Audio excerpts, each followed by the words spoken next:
Hey, what's going on, guys? So James Tarkowski is all set to sign for Everton on a 4-year deal once his contract expires at the end of the month after completing his medical earlier today. Aston Villa, as well as a whole host of other clubs, held talks with Burnley but couldn't quite reach an agreement. I personally believe this is a really good signing for a number of reasons. First and foremost, this man is rarely ever injured. He's played 35, 36, 38, 35 and 31 Premier League games in each of the last 5 seasons respectively. Contrast that with Yerry Mina, who's only made 79 appearances across 4 seasons at Goodison Park.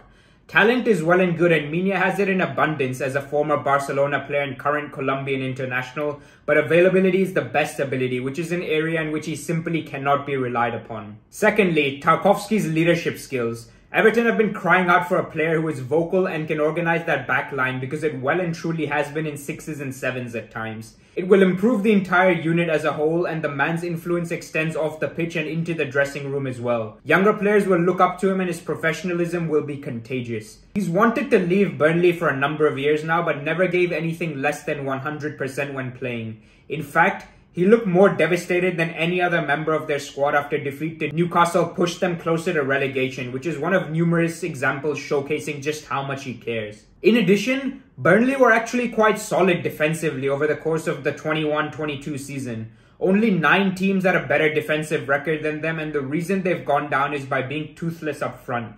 So even though relegation is a black mark on Tarkowski's CV, it's through little fault of his own and shouldn't be used as a stick to beat him with. He's also a Mancunian lad with close to a decade of Premier League experience under his belt, so won't need any time settling in given there's plenty of foreign imports who struggle with the physicality and pace of the Premier League, as well as acclimatizing to life in Northern England. He won't have to move his family around either, which is something that could perhaps go under the radar, but is of vast importance of an individual at his age. Now, some Evertonians have been bemoaning the fact that the strategic review of the club stated it was decided that the new model, particularly when it came to managers and player recruitment, would be young and hungry. Now, while that's true for the majority of positions, striking the right balance between youth and experience is pivotal for success, and you'd like the spine of the team to have a bit more of the latter under their belt. Not to mention the fact that for a centre-half, 29 is usually when they enter the prime of their career. With the rapid development of sports science, we're seeing the likes of Thiago Silva still rocking up at 36, so contrary to popular opinion,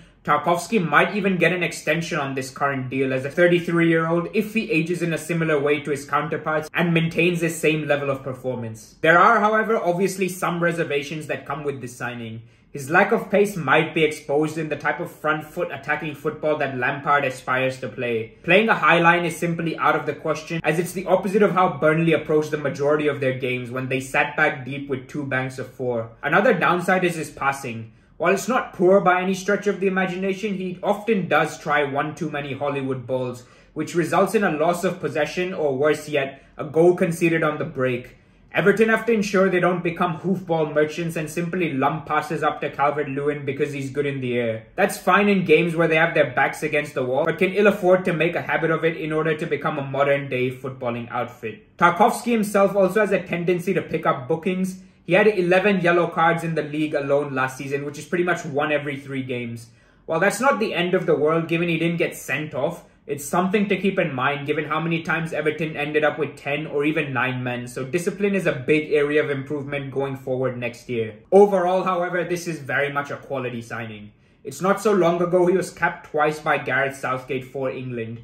He might even have made the World Cup squad in 2018 were it not for a hernia operation pre-tournament. He was also the subject of a £31 million bid from West Ham in recent times, as well as concrete interest from Leicester City, which just goes to show you how highly valued he is in the country. The guy is a warrior and just loves defending, which is precisely why he has more blocks, clearances and aerial duels won than any other player in the league. No matter which way you look at it, that is sensational. I've always personally liked Everton and wish them the best for next season. A lot of work still needs to be done, and the jury is still very much out on whether or not Frank Lampard is up to the task at hand. So we'll just have to wait and see what happens in that regard. Stability will be the name of the game, and reinforcements are needed to ensure there's a step taken in the right direction, with a mid-table finish between 10th and 14th, the realistic aim given the quality of opposition in the top half of the table, coupled with the fact a club of this stature simply cannot find themselves in a relegation battle in back-to-back seasons. Cheers for tuning in, guys. Feel free to ask me any questions you have. I'm sure all of us have seen plenty of James Tarkowski over the last few seasons. However, I still felt the need to make this video because there are some slight misconceptions which have been raised when it comes to this signing. It's pretty mental that we're seeing so much movement and the transfer window hasn't even opened yet. It's officially going to start on the 10th of June and I'm fully expecting some batshit crazy moves to happen.